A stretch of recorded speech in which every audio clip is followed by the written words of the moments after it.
Құрметті Гүлсара Оралбековна, сізге сұрақ қойсам, өзіңіздің өмірлік ұстанымыңыз туралы айтып кетсеңіз.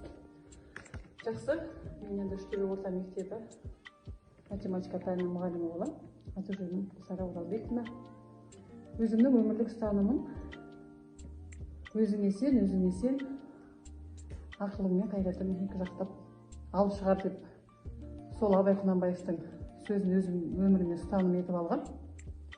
Сол ұстаныммен осы өмірде ұстанып жүріп жатқан жайым бар. Керемет, жақсы. Екінші сұрақ, қазіргі жастардан не күтесіз? Қазіргі жастардан енді жастарымыз әрқайсысы мектептен шыққан, мектеп қабырғасынан шыққан оқушылар ғой.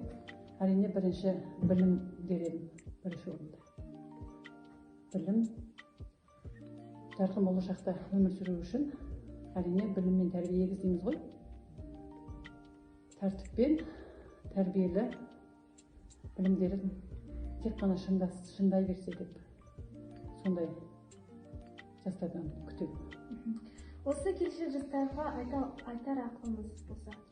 Енді келешек жастарға да өзімнің жаңа ұстанымымды ұстанса ешқандай қиын болмайды деп айтқым келеді. Тек қана адам өзіне сену керек, өзіне сенсе ғана қандай қиындықтан болсын, қандай жолда өзін-өзі алып шығады. Өзіне нық сенімді болған адам тек алға өмір сүре алады деп ойлаймын.